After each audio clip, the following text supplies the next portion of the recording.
Welcome to DY news. BC నేతలారా ఉద్యమాలకు సిద్ధం కండి. బీసీ నాయకులకు పిలుపునిచ్చిన ఆర్ కృష్ణయ్య బీసీ కులాల ఐక్యవేదిక రాష్ట్ర అధ్యక్షులు బేరి రామచందర్ యాదవ్ తెలంగాణ రాష్ట్ర జేఏసీ పిలుపు మేరకు సోమవారం దేశోద్ధారక భవన్లోని ప్రెస్ క్లబ్లో నిర్వహించిన విలేకరుల సమావేశంలో ఆయన ప్రసంగించారు. ఈ సందర్భంగా బీసీ చైర్మన్ ఆర్ కృష్ణయ్య బేరి రామచందర్ యాదవ్ ఆధ్వర్యంలో బషీర్బాగ్ ప్రెస్ క్లబ్లో ఆయన మాట్లాడుతూ మాజీ బీసీ కమిషన్ చైర్మన్ వకుళాభరణం కృష్ణమోహన్ అధ్యక్షతన జరిగిన సమావేశంలో బీసీల వాటా దగ్గర వరకు పోరాటం ఆగదని ఆర్ కృష్ణయ్య వ్యాఖ్యానించారు. సమావేశానికి హాజరైన బీసీ నేతలు తమ వాడ తమకు దక్కేంత వరకు పోరాటం చేయాలని పిలుపునిచ్చారు. సమావేశం కార్యాచరణ ఏర్పాటు చేసి ప్రణాళిక బీసీ సంఘాలకు బీసీ కుల సంఘాలకు తెలియజేయడం జరిగింది. బీసీలు ఐకమత్యంగా ఉండాలని, లోకల్ బాడీ స్థానిక ఎన్నికల్లో మన ఓట్లతో మనం నాయకులను ఎన్నుకోవాలని, గ్రామాల నుండి పట్టణం వరకు ప్రజలకు బీసీలకు మద్దతుగా ఉండాలన్నారు. అనేక మంది బీసీ నాయకులు, బీసీ కార్యకర్తలు, అభిమానులు 33 జిల్లాల నుండి పాల్గొని తమ తమ అభిప్రాయాలను ఆర్ కృష్ణయ్యకు తెలిపారు. ఈ విషయమైన స్పందిస్తూ ఆర్ కృష్ణయ్య ఉద్యమ ఊపిరిగా ఈ విషయమైన స్పందిస్తూ ముఖ్యంగా రాష్ట్ర వ్యాప్తంగా పోరాటం దిశగా ముందుకెళ్లి కార్యాచరణలో పేర్కొన్న విధంగా రోడ్లు దిగ్బంధం చేయటం, నిరాహార దీక్షలు, అదేవిధంగా అన్ని విధాల పోరాటం చేద్దామని ప్రజలకు పిలుపునివ్వడం జరిగింది. ఈ కార్యక్రమంలో బీసీ నాయకులతో పాటు బేరి రామచంద్ర యాదవ్ బృందం, కుకట్పల్లి కేపీహెచ్పి వెంకటయ్య యాదవ్, వెంకట సుబ్బయ్య, నాగరాజు, హరికృష్ణాచారి, బట్టు రాజు, సాయన్న తదితరులు పాల్గొన్నారు. ఇక్కడ యోగి ఆదిత్యనాథ్ గారు, జస్టిస్ రామావతార్ సింగ్ గారు డెడికేటెడ్ కమిషన్ నివేదిక ఆ రాష్ట్ర ప్రభుత్వానికి నివేదిక ఇచ్చింది. పత్రికల్లో ప్రముఖంగా వచ్చింది. దీంట్లో జస్టిస్ రామావతార్ సింగ్ కమిషన్ లో 5 మెంబర్లు ఉన్నారు. 350 పేజీల రిపోర్టు, చాలా నిపుణులతో జస్టిస్ రామావతార్ సింగ్ కమిషన్ వేసిరు. డెడికేటెడ్ కమిషన్ సుప్రీంకోర్టు చెప్పిన దాని ప్రకారం నివేదిక ఇచ్చింది. ఇది ఉత్తరప్రదేశ్. ఇంకో ముచ్చట కర్ణాటక పోదాం. కర్ణాటకలో జస్టిస్ భక్తవచనం కమిషన్ వేసిండ్రు. ఆయన నివేదిక ఇచ్చిండ్రు, పత్రికల్లో ప్రముఖంగా వచ్చింది. ఆ ముఖ్యమంత్రి గారి నివేదిక ఇచ్చాడు. ఆ నివేదిక ఆమోదింపబడ్డది. ఈ అన్ని కమిషన్లలో కూడా నిపుణులైనటువంటి సామాజికవేత్తలను, రిటైర్డ్ ఐఏఎస్ ఆఫీసర్లను, రిటైర్డ్ జడ్జిలను, నిపుణులతో 9 మందితో, 10 మందితో, 20 మందితో ఉత్తరప్రదేశ్ లో జస్టిస్ రామావతార్ సింగ్ కమిషన్ 75 జిల్లాలు తిరిగింది. 3 నెలలు. 3 నెలలు రిపోర్ట్ ఇవ్వడానికి సమయం తీసుకున్నారు. 6 నెలల సమయంలో 350 పేజీలు ఇచ్చారని చెప్పి ముఖ్యమంత్రి కార్యాలయం నుండి వచ్చింది. ఇవాళ నేను ఈ ప్రభుత్వాన్ని అడుగుతున్నా, మీరు వేసినటువంటి డెడికేటెడ్ కమిషన్ నివేదిక ఇచ్చినట్టు ఇట్లా ఏమైనా చూపిస్తారా? ఎవడన్నా మీరు దేశానికి రోల్ మోడల్ కదా, ఈ విధంగా మీరేమన్నా చూపించగలుగుతారా? మీకు ఇచ్చింది ఆ నివేదిక ఎక్కడున్నది? ఆ నివేదిక ఎన్ని పేజీలు? ఇంకో ముచ్చట ఇంకా చాలా వివరంగా ఇవ్వదలుచుకున్నా. నేను మీకు నివేదికలు కూడా నేను ఇవ్వదలుచుకున్నా. నా దగ్గర మధ్యప్రదేశ్ నివేదిక ఉన్నది, నా దగ్గర ఉత్తరప్రదేశ్ నివేదిక ఉన్నది, నా దగ్గర కర్ణాటక నివేదిక ఉన్నది. ఎన్ని పేజీలు కూడా ఉన్నది. నేను ఇప్పుడే చూపిస్తా. వీటిలో ఉన్నది. మరి డెడికేటెడ్ కమిషన్ నివేదిక ఎక్కడ పోయింది? పారదర్శకత ఎక్కడ పోయింది? కాబట్టి ప్రధానంగా మనం అర్థం చేసుకోవాల్సింది, బీసీలను మోసం చేసుడు తప్ప దీంట్లో ఏమి లేదు అనేటువంటిది మొదటి పాయింట్. ఫిబ్రవరిలోనే నివేదికలు ఇచ్చిందని చెప్తావు. స్థానిక సంస్థలే కాదు, విద్యా ఉద్యోగ రంగాల్లో కూడా రిజర్వేషన్లు మేము కల్పిస్తామని చెప్పి మీరు అడగని దాన్ని కూడా మేము ఘనంగా ఇవ్వబోతున్నామని చెప్తావు. మరి విద్యా ఉద్యోగ రంగాలకు సంబంధించినటువంటి రిజర్వేషన్లు పెంచాలంటే నివేదిక ఎవరు ఇవ్వాలి? మీరే అపాయింట్ చేసినటువంటి శాశ్వత ప్రాతిపదికన ఉన్నటువంటి జి నిరంజన్ గారి బీసీ కమిషన్ ఇవ్వాలి. మరి విద్యా ఉద్యోగ రంగాల్లో 42% రిజర్వేషన్ ఇచ్చినాము. దానికి కూడా బిల్ 3 తయారు చేసి కేంద్రానికి పంపించినామంటున్నారు కదా రాష్ట్రపతి గారికి. మరి ఆ నివేదిక ఎవరు ఇచ్చిండ్రు? ఆ నివేదిక GOMS నెంబర్ 1 ద్వారా ఫిబ్రవరి 27వ తారీఖు నాడు ఇంకొక కమిషన్ వేసిందట. ఆ కమిషన్ మార్చి 2, 3 తారీఖు వరకే నివేదిక ఇచ్చిందట. మార్చి 6 దీన్ని ఈ విధంగా కావడానికి ప్రయత్నం జరిగిందనేటువంటి విషయాన్ని మనం చేస్తా ఉన్నాం. కాబట్టి ఇవాళ 46 ఇచ్చారు. ఈ 46లో ఏమున్నది? Law lay down by the apex court. అది డిసెండింగ్ ఆర్డర్ లో పోవాలంటున్నారు. Law lay down by the apex court ఏం చెప్పినారు? ముందు ట్రిపుల్ టెస్ట్ లో SC ST BC కలిపి 50 దాటద్దు అంటున్నారు. డిసెండింగ్ ఆర్డర్ అంటే ముందు ఎస్సీలకు జనాభా ప్రాతిపదికన, ఎస్టీలకు జనాభా ప్రాతిపదికన, ఈ వర్టికల్ 50లో వాళ్ళకు జనాభా ప్రకారం భోంగా మిగిలిందే బీసీలకు. మరి నీ 42% ఇస్తాను 9 జీవో ఏడపోయింది. నువ్వు ఇచ్చినటువంటి ఈ మున్సిపల్ డిపార్ట్మెంట్ ద్వారా, పంచాయతీరాజ్ డిపార్ట్మెంట్ ద్వారా ఇచ్చినటువంటి జీవోలు ఏడపోయినాయి. కాబట్టి ప్రతి జీవో తప్పు, మోసం చేయడం, దగా చేయడం. అందుకని ఇవాళ మనం కృష్ణయ్య గారి నాయకత్వంలో 50 ఏళ్ల నుండి కృష్ణయ్య గారి పోరాటాల గురించి మనం ప్రత్యేకంగా చెప్పాల్సిన అవసరమే లేదు. ఎవరైనా అసెంబ్లీలో మనం చాలా సందర్భాల్లో విన్నాం. ఒకనాడు ప్రణయ్ భాస్కర్ అని చెప్పి ఒక మంత్రిగా ఉన్న వ్యక్తి కృష్ణన్న లెటర్ రాసిస్తే నాకు హాస్టల్లో సీట్ వచ్చిందని చెప్పిండు. కృష్ణా యాదవ్ అనేటువంటి ఒక మంత్రి చరిత్రలో చూడండి ఒక్కసారి పుట్టల్లో అసెంబ్లీలో ఆయననే లెటర్ రాసిస్తే చదువుకున్నా స్కాలర్షిప్ వచ్చిందన్నాడు. ఇవాళ మల్కాజ్గిరి పార్లమెంట్ సభ్యులుగా ఉన్నటువంటి ఈటల రాజేందర్ గారు ఆనాడు ఆర్థిక మంత్రిగా ఉన్నప్పుడు అసెంబ్లీలో చెప్పారు, కృష్ణన్న నాకు లెటర్ రాసిస్తే హాస్టల్లో సీట్ వచ్చిందని. ఎందుకు చెప్తా ఉన్నానంటే, జెండాలకు దూరంగా బీసీల ఎజెండాను పట్టుకుని కృష్ణయ్య గారు పోరాటం చేస్తున్నారు. మీరు ఏం చేసినా మాకు 42% ఇస్తా ఉన్నావు కదా, నువ్వు ఇస్తా అన్నప్పుడు నీకు సపోర్ట్ చేయాలని చెప్పి సానుకూలంగా కృష్ణయ్య గారు ముందుకు వచ్చి అనేక సందర్భాల్లో కొన్ని సందర్భాల్లో సపోర్ట్ చేసే ప్రయత్నం కూడా చేశారు. కారణం ఏంది? 42% నిలబడాలని. ఇవాళ మనం ప్రత్యేకంగా గమనించాల్సింది ఏంటంటే, చాలా విషయాలు ఉన్నాయి కానీ వీటన్నింటి చెప్పకుండా మనము కనుక సర్వే చేయాలంటే విద్యా ఉద్యోగ రంగాల్లో కానీ ఇతరత్ర అన్ని రంగాల్లో కానీ రిజర్వేషన్ల పెంపుదల కోసం, రిజర్వేషన్లను కల్పించడానికి సర్వే చేయాలంటే సుప్రీంకోర్టు మనకు మండు జరగాలన్నప్పుడు ఏం చేయాలన్నప్పుడు మనకు కృష్ణమూర్తి, వికాస్ కిషన్ రావు గవాలి కావచ్చు, ఎంఆర్ బాలాజీ కావచ్చు, వసంత్ కుమార్ కావచ్చు, ఇలాంటి అనేకమైనటువంటి కేసులలో ఏం చెప్పిందంటే మీకు ద్వారా చేయండి అన్నది. అలాంటప్పుడు మనకు రాష్ట్రాలలో కమిషన్ ఆఫ్ ఎంక్వైరీస్ యాక్ట్ 1952 ద్వారా ఒక కమిషన్ వేసుకొని మనం గణన చేయాలి. ఈ రాష్ట్రంలో గణన చేసింది ఎవరు? Planning department. Planning department head ఎవరు? ఒక ప్రిన్సిపల్ సెక్రటరీ సందీప్ కుమార్ సుల్తాని అని ఒక సీనియర్ ఐఏఎస్ ఆఫీసర్. ఆయన చేసిన లెక్కలకి ఏం శాంటిటీ ఉంటుంది? ఆయన అట్లాంటి వాళ్ళని ఇన్ఫ్లుయెన్స్ చేయకుండా చేయాల్సినటువంటి సర్వే ఇద్దరు బొమ్మలు పెట్టుకొని చేసుకున్నారు. ఇదేమన్నా కాంగ్రెస్ పార్టీ సంక్షేమ కార్యక్రమమా? ఈ బొమ్మలు చూస్తే నేను ఎందుకు ఇస్తే నేను ఇయ్యని. మా ఆనందన్న దీంట్లో డీటెయిల్ నింపడు, మా కృష్ణన్న దీంట్లో డీటెయిల్ నింపడు, రామకృష్ణ గారు బయట గెట్ అవుట్ అంటాడు. వాళ్ళ బొమ్మలు పెట్టుకుని వెళ్తే మేము ఎందుకు ఇస్తాం? నువ్వు ఏం చేస్తావు అమ్మాయి పట్టుకపోయి? మాకు రైట్ టు ప్రైవసీ ఉన్నది. జస్టిస్ పుట్టస్వామి గారి 9 మందితో కూడినటువంటి ధర్మాసనం ఏం చెప్పింది? Right to privacy also one of the fundamental right అని చెప్పింది. మరి నువ్వు నీ ఇష్టం వచ్చినట్టు నువ్వు రియల్ ఎస్టేట్ చేస్తున్నావా, నువ్వు అప్పులు ఇచ్చినావా, ఎవరికి కొట్టినావు, నువ్వు రియల్ ఎస్టేట్ ద్వారా సంవత్సరానికి ఎంత సంపాదిస్తానో, 1 కోటి సంపాదిస్తానవా, 10 కోట్లు సంపాదిస్తానవా, ఎంతమంది భార్యలు ఉన్నారు, ఎంతమంది పిల్లలు ఉన్నారు, దీన్ని అడిగాను. ఇది ఎవ్వరం కూడా మనం నింపలే. ఎందుకంటే దీన్ని తొలి దశలోనే ఎవరైనా కేసు ఇస్తారు, కొట్టేస్తారు, అమ్మ ఈ సర్వే లేదు ఏం లేదు దుకాణం బంద్ చేద్దాం అనుకున్నాడు.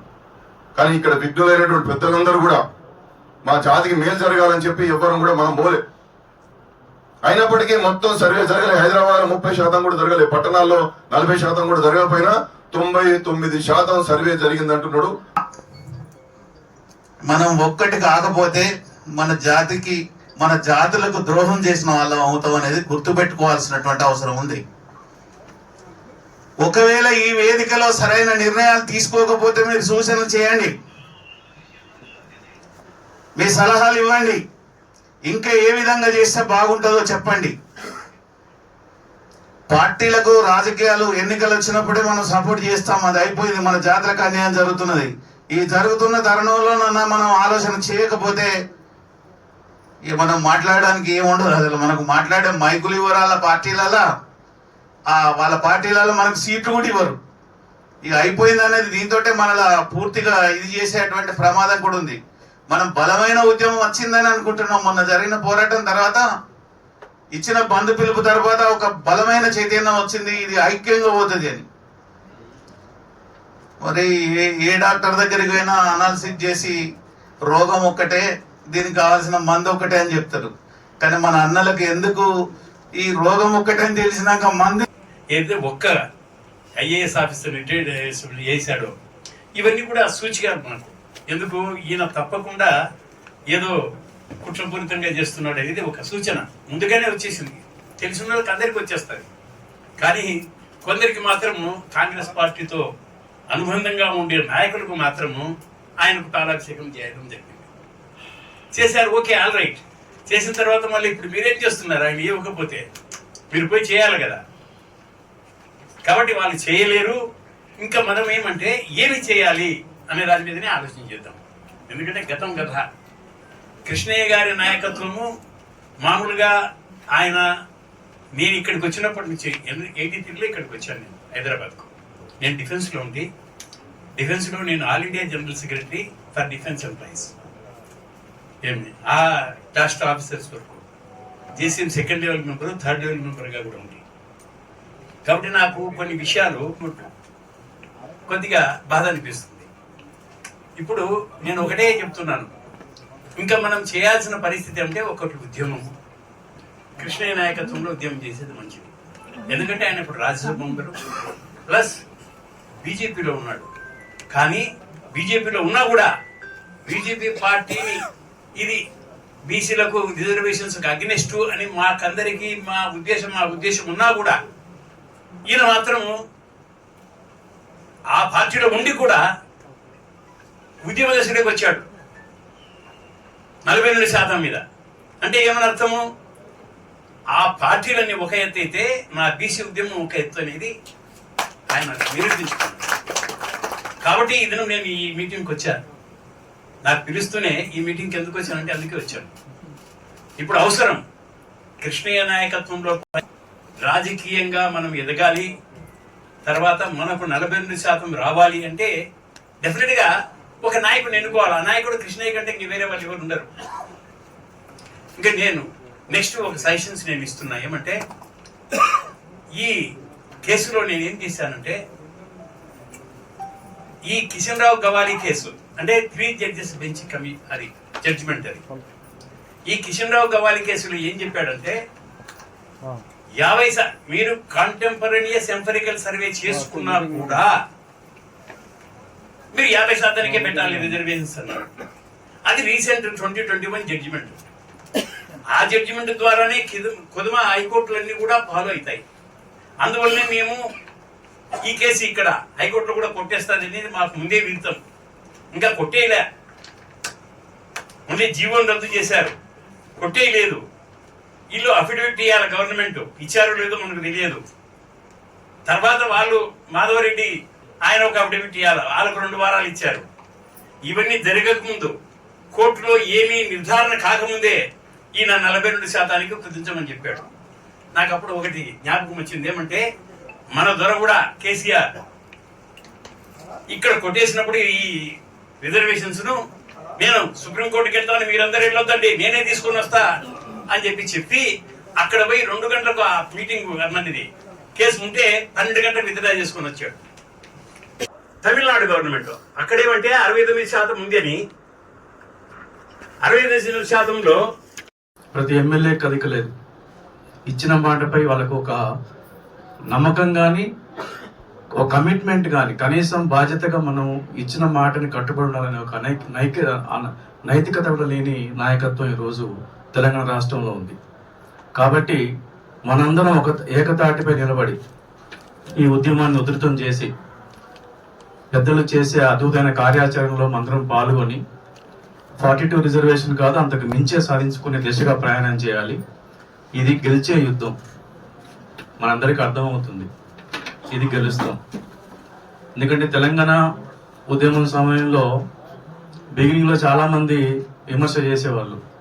ఏం తెలంగాణ వస్తుందా, మీ వల్ల మీకే ఐక్యత లేదు, ఆ కులం ఇట్లా, ఈ కులం ఇట్లా, ఆయన ఇట్లా, ఆయన ఇట్లా, ఆ పార్టీ ఈ పార్టీ అనేది చాలా కామెంట్స్ వచ్చాయి. నిజంగా కూడా ఉద్యమంలో సిన్సియర్గా పాల్గొనే వాళ్ళకి అదొక ప్రశ్నార్థకంగా ఉండేది, అదొక ఛాలెంజింగ్ కింద ఉండేది. కానీ ఉద్యమం ఉధృతమైన తర్వాత నదులన్నీ ఒకటైపోయి, పాయలన్నీ ఒకటై నదై అది తెలంగాణ ఉద్యమం సముద్రం అయింది. కాబట్టి ఈ బీసీ ఉద్యమం కూడా బీసీలు అనుకుంటే బలహీనలు అనుకుంటారు కాదు. బి అంటే బలవంతులు, బలమైన కమ్యూనిటీ మంది. మన బలం, మన బలగం, మన బంధం చాలా పటిష్టమైంది. ఈ పటిష్టమైన బంధాన్ని, బలగాన్ని మనం ఒక యుద్ధానికి ప్రిపేర్ చేసి సైన్యాన్ని తయారు చేసుకొని ఒక అద్భుతమైన కార్యాచరణతో రేపు ఎలక్షన్లు పెట్టి సర్పంచ్లు ఎన్నికైన తర్వాత ఈ బీసీ ఉద్యమం లేదు, ఏం లేదు, అంతా మా వాళ్ళే గెలిచారు, బీసీలు ఎక్కడ గెలిచిండ్రా అని చెప్పే పరిస్థితి రేపు రాబోతుంది. ఎందుకంటే బీసీలని అదే వాళ్ళ ప్లానింగ్ ఏంటంటే మనల్ని చెడగొట్టడానికి ప్రయత్నం చేస్తారు, విడగొట్టడానికి ప్రయత్నం చేస్తారు, పొడగొట్టడానికి ప్రయత్నం చేస్తారు. ఈ 3 ప్రయత్నాల ద్వారా బీసీ వాదమే లేదు, బీసీలకు ఐక్యత లేదు, బీసీలకు హక్కే లేదనే పరిస్థితులు రేపు రాబోతున్నాయి. కాబట్టి రేపు ఎలక్షన్లు పెడితే బీసీ ప్రతి ఇంటికో నామినేషన్ వేయాలి. ఆ గ్రామాల్లో ఎస్సీ ఎస్టీలు రిజర్వేషన్ పక్కన పెట్టి, రిజర్వ్ అయిన గ్రామ పంచాయతీలని పక్కన పెట్టి, ప్రతి కుటుంబంలో ఉన్న బీసీ ప్రతి కుటుంబానికి ఒక నామినేషన్ గ్రామ పంచాయతీలో వేయాలి. ఎట్లా ఎలక్షన్ పెడతారో చూద్దాం. ప్రతి ఎంపీ ఇంటి ముందు మన సంఘాలు మనము కూర్చొని నువ్వు పార్లమెంట్లో బిల్లు పెట్టిస్తావా, రిజైన్ చేస్తావా అని అడగాలి. వాళ్ళకి ఆ చిత్తశుద్ధి ఉందా లేదా అనేది మనకు అర్థమవుతుంది. నిజంగా వీళ్ళు మనల్ని మోసం చేయడానికి మాట ఇచ్చిరా, పబ్బం గడుపుకోవడానికి ఆ రోజు గెలవడానికి మాట ఇచ్చిరా, నిజంగానే బీసీల పట్ల కమిట్మెంట్తో బాధ్యతతో ఈ హక్కు ఇలా కలిగించాల్సిన అవసరం ఉంది అని బాధ్యతగా మాట ఇచ్చారనేది మనకు తేటతెల్లమవుతుంది. ఎందుకంటే ఈ విషయంలో బీసీ బిల్లు విషయంలో రాహుల్ గాంధీ గారు రాకపోవటం పక్కన పెడితే దాదాపు 200 మంది ఎంపీల మద్దతు కాంగ్రెస్ పార్టీకి ఉంది. కనీసం పార్లమెంట్లో ఒక మాట కూడా మాట్లాడారు రాహుల్ గాంధీ గారు. పైగానేమో నోబెల్ అవార్డులను, ఆస్కార్ ఇవన్నీ కూడా ఇచ్చుకున్నారు మీటింగ్ పెట్టుకొని. అంటే దీన్ని మీటింగ్ పెట్టుకొని ఇచ్చుకున్నారు. ఈ రోజేమో అంత అర్జెంటుగా 3,000 కోట్ల కోసమా? తెలంగాణ రాష్ట్ర బడ్జెట్ 3 లక్షల కోట్లు. 3 లక్షల కోట్లలో 3,000 కోట్లు ఎంత? కేవలం 1%. 1% బడ్జెట్ కోసం ఎలక్షన్ పెడతారట. దానికి కిషన్ రెడ్డి గారు స్టేట్మెంట్ ఇస్తారు, కాంగ్రెస్ పార్టీ నాయకులు స్టేట్మెంట్ ఇస్తారు. 3,000 కోట్ల బడ్జెట్ కోసం ఎలక్షన్ పెడతారా? 3 లక్షల కోట్ల బడ్జెట్ తెలంగాణలో ఉంది. మీరు కామన్ డిక్లరేషన్ ఎన్ని హామీలు ఇచ్చారు? దాదాపు 20 పైన ఇచ్చారు. 20,000 కోట్లు ఇస్తాను ప్రతి సంవత్సరానికి బీసీలకి. ఎక్కడ ఇచ్చారు? ఏమైనా ఇచ్చారా? 20 పైసలు ఇచ్చారా? సో ఇదంతా మోసం. ఈ మోసం మనం పసిగట్టినాం. కాబట్టి మనం జాగ్రత్తగా, వ్యూహాత్మకంగా మనం అడుగులు వేసుకుంటూ యుద్ధాన్ని గెలిపించే మార్గంలో ఆ దశలో ప్రయాణం చేస్తే అద్భుతమైన రిజల్ట్స్ ఉంటాయి. ఖచ్చితంగా మన రాజ్యం వస్తుంది, మన హక్కులు కూడా సాధించుకుంటాం. ఆ దశలో ప్రయాణం చేద్దాం. Thank you. చెందలేదన్నది ఒక బాధాకరమైన విషయం. ఒక కృష్ణయ్య గారు పోరాటం చేసి, ఒక కృష్ణయ్య గారు ఉన్నటువంటి నమ్మకంతో పోవాలి. 46 జీవో ఏదైతే ఉందో అది పూర్తిగా బోటకం. మీరు పూర్తిగా క్షుణ్ణంగా చదవండి. అందులో ఏ ఒక్కటి కూడాను బీసీలకు ఉద్ధరించే విధంగా లేదు. ఏదో రాజకీయ రంగు పులిని దాన్ని రూపొందించడం జరిగింది. దాన్ని ఇమీడియట్ గా రద్దు చేయాలి. 42% ఏదైతే రిజర్వేషన్ ఇస్తారన్నటువంటి ప్రతిపాదనాన్ని దాన్ని బలోపేతం చేయడానికి బీసీలంతా మరి బీసీల పేర్లు చెప్పుకొని అధికారం పొందిన నాయకులు వివిధ పార్టీలలో ఉన్న ఎంపీ స్థానాలు కానీ, మినిస్టర్లు కానీ, వాళ్ళందరూ కూడా ఈ సమయంలో బయటికి రావాల్సిన అవసరం ఎంతైనా ఉంది. మరి ఇలా బీసీల పార్టీ మీదనే మీకు మినిస్టర్లు రావడం జరిగింది, మీకు అధికారం రావడం జరిగింది. బీసీల తరపున మీరు అధికారాలు పొందుతూ ఇవాళ బీసీల కోసం ఎందుకు మాట్లాడతలేరు అని చెప్పి సూటిగా ప్రశ్నిస్తున్నాం. మీకు ఇవాళ బీసీలు ఇవాళ సర్పంచులు కానీ, ఒక వార్డు మెంబర్ కానీ కూడా ఇవాళ అడుగుకునే పరిస్థితి తెచ్చినంటే అంటే సిగ్గుపడాలి. మీరు ఇవాళ మన బీసీ నాయకులే సిగ్గుపడాలని నేను చెప్తున్నాను మీకు. ఎందుకంటే ఇవాళ మినిస్టర్ అయ్యారు, ఎంతో మంది ఎన్నో రకాలుగా మమ్మల్ని ఇంత చిన్న చూపు చూస్తున్న ఈ అగ్రవర్ణాలు, ఈ పార్టీలు ఇవంతా కూడా ఇవాళ మేము అడుక్కునే స్థితికి దిగజార్చుకొచ్చారు. 79 ఏళ్ళు పరిపాలన చేసిన మన బీసీ నాయకులకు కూడా జర బుద్ధి రావాలి, సోయి రావాలని చెప్పేసి ఈ సందర్భంగా కోరుతూ, మరి రాబోయే సర్పంచ్ ఎలక్షన్ లో ఏదైతే డాక్టర్ అరుణ్ బాబు గారు చెప్పినట్టుగా, మరి ఆర్ కృష్ణ చెప్పినట్టుగా, మరి నిజంగా గ్రామ స్థాయిలో సర్పంచులు జనరల్ లో కూడా మనందరం పోటీ చేసి మనందరం పెద్ద స్థాయిలో గెలవాలి. గెలిచి మనందరం కూడా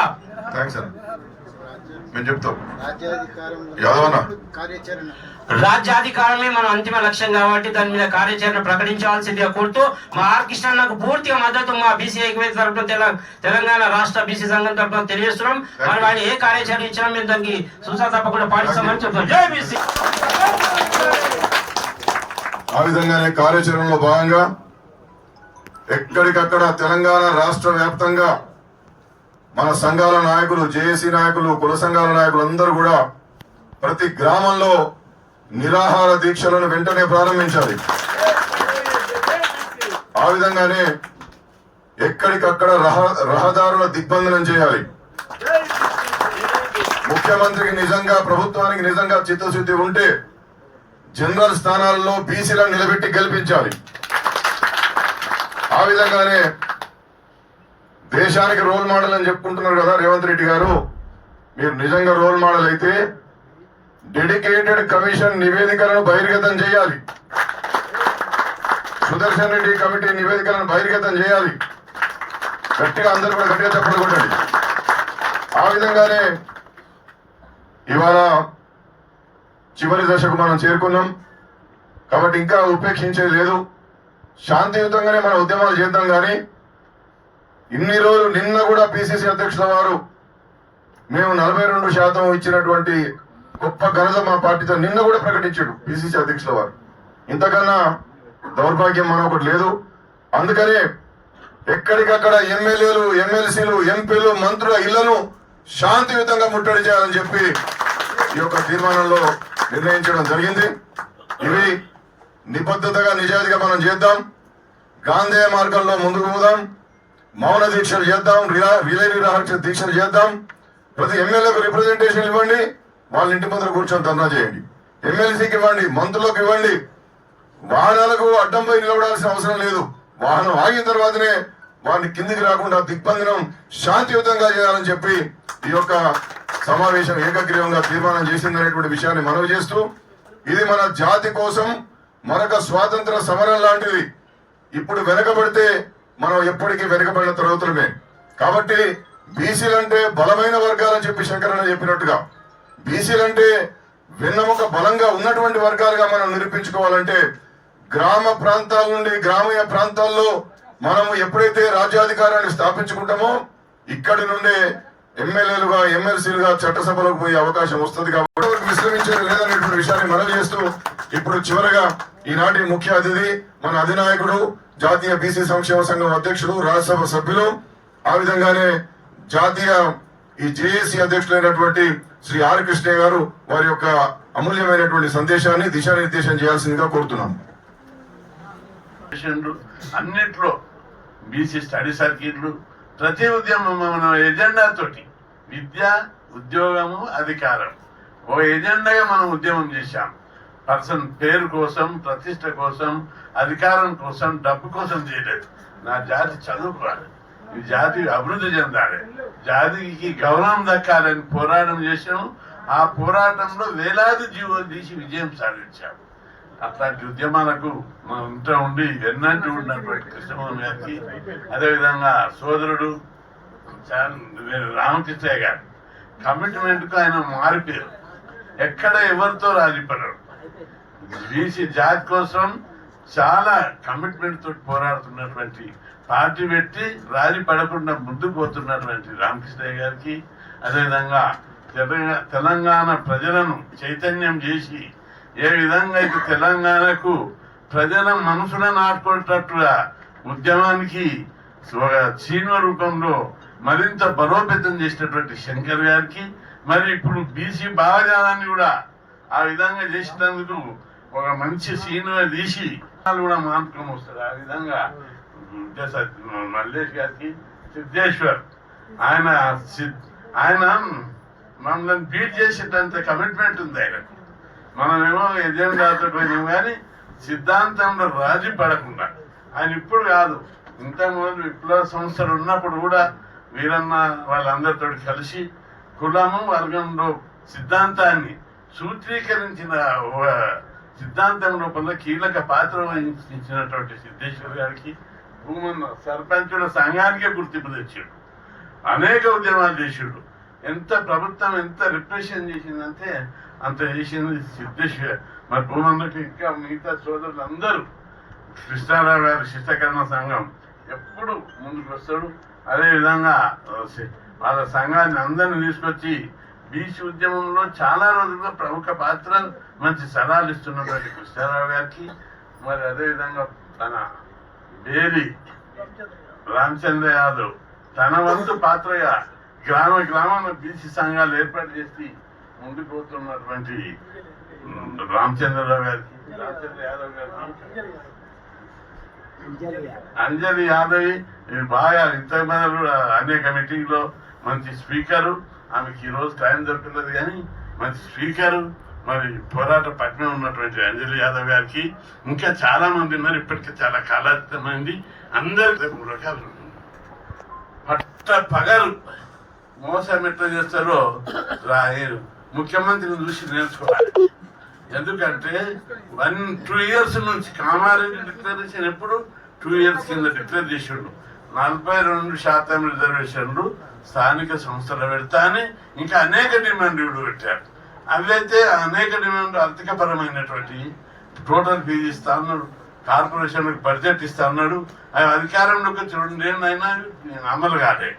ఈ 42% రాజ్యాధికారం పేద కులాల ఆత్మగౌరవానికి సంబంధించింది కాబట్టి దీని మీద తప్పనిసరి చేయొచ్చు, పైసలు కూడా లేవు, ఇది చేయడా అనుకున్నాం. కానీ తన జాతి ప్రయోజనాల కోసం ఆయనకు కూడా ఫీలింగ్ ఉందని ఇక్కడ ప్రూఫ్ అయ్యింది మనకు. కాబట్టి ముఖ్యమంత్రి అన్నప్పుడు తన కులం మీద, వర్గం మీద అభిమానం ఉండొచ్చు. రాజ్యాంగం మీద ప్రమాణం చేసి ఏమన్నాడు, 42% అని చెప్పిండు అని జీవో నెంబరు మనం పోరాటాలు చేసి సలహాలు ఇచ్చిన తర్వాత రాజ్యాంగం ప్రకారం అని ఆ జీవోలో పేర్కొన్న 9 నెంబర్ జీవో తీశాడు. 3 నెలల కింద 9 నెంబర్ జీవో తీశాడు. అది హైకోర్టులో నడుస్తుంది కేసు. హైకోర్టులో కొట్టేయలేదు, దాని మీద నడుస్తుంది యుద్ధం. దాని మీద బీసీ సంఘాలన్నీ కత్తులు పట్టుకొని కొట్లాడుతున్నాయి. అడ్వకేట్లను నిత్యం, హెమాయమీలను నిత్యం. అయినప్పటికీ కూడా ఆ కేసు అక్కడ పెండింగ్ ఉండగా జడ్జిమెంట్ రాకుండానే ఇక్కడ జీవో 46 తెచ్చాడు. బీసీల గొంతుకు వచ్చాడు. రాజకీయ సమాధి, సజీవ సమాధి చేశాడు. నిలునోతు పెద్ద గుంత తవ్వి సమాధిలో బీసీలను తొక్కిపెట్టాడు. అందుకే లేరు తప్పనిసరిగా దీనికి కాంగ్రెస్ పార్టీ నాయకులు చాలా మంది కూడా ఇది ఇష్టం లేదు. 46 జీవో తీసినందుకు నాకు ఫోన్లలో మాట్లాడుతున్నారు, చాటు పాటు తిరుగుతున్నారు. అన్న మీరు ఏం చేసినా మేము సపోర్ట్ చేస్తాం, ఇది చాలా దుర్మార్గం, మేము మా ముఖం పెట్టుకొని తిరగలేకపోతున్నామని కాంగ్రెస్ పార్టీ ఉన్న బీసీ నాయకులు వాళ్ళు కూడా 42% అమలు చేయాలని రాత్రి భవన్ కమిట్మెంట్ తోటి వాళ్ళు ముఖ్యమంత్రి తరపున మీరు అనండి అని చెప్పిండు. వీళ్ళందరూ అన్నారు 42 చట్టబద్ధంగా అమలు చేస్తామని 100 సార్లు అన్నాడు. ముఖ్యమంత్రిని అందరూ నమ్మకపోయినా వీళ్ళని నమ్మి, వీళ్ళు మన జాతి బిడ్డను ఖచ్చితంగా ఇస్తామంటున్నారు నమ్మి ముందుకు పోయారు. కానీ ఎక్కడ కాకుండా మూకిమ్మడిగా క్యాబినెట్ పెట్టి సమావేశం ఏర్పాటు చేసి 22కే నేను అమలు చేస్తా, నాకు ఇట్లా అడ్డంకులు లేదని చెప్పి మోసపూరిత ప్రకటన చేశాడు. మేము అంటున్నాం, ఒకవైపు కోర్టు జడ్జిమెంట్ రాలేదు, ఒకవైపు కోర్టుల కేసు నడుస్తుంది. రాకముందే నువ్వు తగ్గించి పెట్టవలసిన అవసరం ఏముంది? ఈయన అంటాడు 3000 కోట్ల బడ్జెట్. దీని మీద మన 2 ఛాలెంజెస్. 3000 కోట్ల బడ్జెట్ ముఖ్యమా, 200 కోట్ల బీసీ ప్రజల ఆత్మ గౌరవం ముఖ్యమా అనేది ఒక సవాల్. రెండవది, ఇంతకుముందు పెద్దలు చెప్పినట్టు 3000 కోట్లు పెద్ద అమౌంట్ కాదు. ఎవరికి ఇస్తున్నాం? ఆ బీసీలకు ఇస్తున్నావా? 3000 కోట్లు సెంట్రల్ ఫండ్ వస్తాయి, ఆగిపోతాయి. అదే 3 లక్షల కోట్ల బడ్జెట్ రాష్ట్ర బడ్జెట్ లో 3000 కోట్లు లెక్క కాదు. మొన్న ఎక్సైజ్ అని వచ్చినాయి 2-3000 కోట్లు. నువ్వు ఏ స్కీమ్ పెట్టినా భూములు 5 లక్షల కోట్ల భూములు భూ కుంభకోణం అని పేపర్ వస్తుంది. భూ కుంభకోణం కన్వర్షన్ చేయకుండా సాడు మాటకు 5 లక్షల కోట్ల అమౌంట్ దొబ్బుతున్నారని చెప్పి పేపర్లు వస్తుంది. ఇంత పెద్ద కుంభకోణాలు జరుగుతున్నాయి, ఇంత పెద్ద అస్తవ్యస్త పాలన, అక్రమ పాలన జరుగుతుంది. నీకు 3000 కోట్లు ముఖ్యమా? కాదు. నీకు 3000 కోట్లు ముఖ్యం కాదు, బీసీలను అణిచిపెట్టడమే ముఖ్యం. ఇంతకంటే మంచి మోగ రాదు. ఇంకా 4 రోజులైతే, ఒక నెల రోజులైతే కోర్టు జడ్జిమెంట్ వస్తుంది. కోర్టు జడ్జిమెంట్ బీసీలకు అనుకూలంగా వస్తుంది. ఎందుకంటే రాజ్యాంగబద్ధంగా, చట్టబద్ధంగా, న్యాయబద్ధంగా కేసు గెలుస్తుంది. ఎందుకంటే మీకు కూడా ఒక ప్రైమరీ నాలెడ్జ్ కోసం నేను చెప్తున్నా. రాజ్యాంగంలోని 243 D6లో ఈ రాష్ట్ర ప్రభుత్వానికి స్థానిక సంస్థలో బీసీ రిజర్వేషన్లను నిర్ణయించే అధికారం రాజ్యాంగం ఇచ్చింది. ఒకటి. రెండవది, అసెంబ్లీలో చట్టం చేశారు, చాలా బలం చేకూరింది. న్యాయపరమైన అవరోధాలు లేవు. జనాభా లెక్కలు ఎప్పుడైతే తీసిరో జనాభా లెక్కల ప్రకారం పెంచుకోవచ్చని సుప్రీంకోర్టు తీర్పులు ఉన్నాయి చాలా. మండల్ కమిషన్ అప్పుడు కానీ అగ్రకులాల ఇచ్చిన 50 బీసీ సంఘాలతో కేసు వేసాం. ఒక్కొక్కరు చీల్చి చెండాడతారు కోట్ల. ఏం ఎట్లా తమాషానా?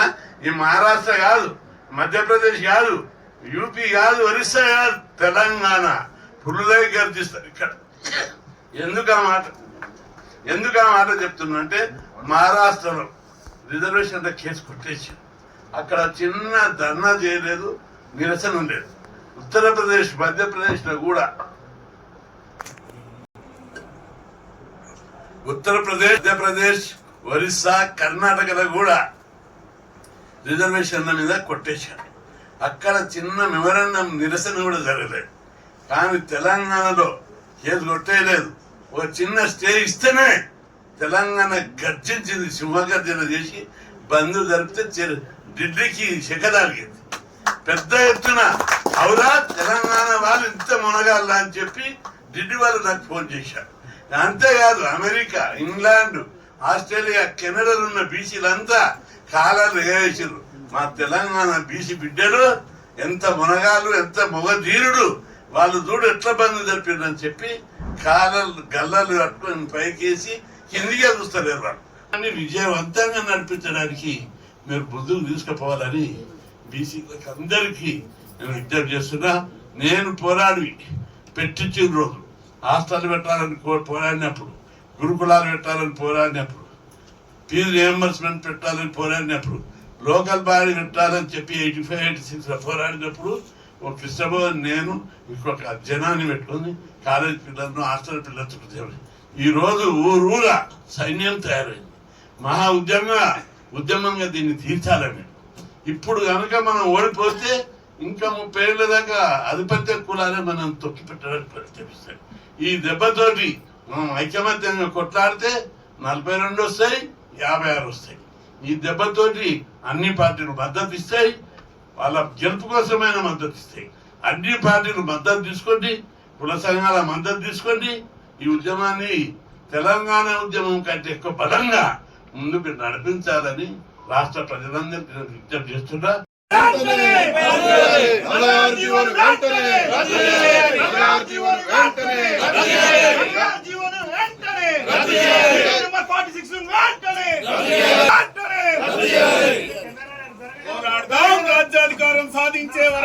లేటెస్ట్ అప్డేట్ కోసం ఇప్పుడే మా ఛానల్ ని లైక్ చేయండి, షేర్ చేయండి, సబ్స్క్రైబ్ చేసి గంట సింబల్ ని క్లిక్ చేయండి.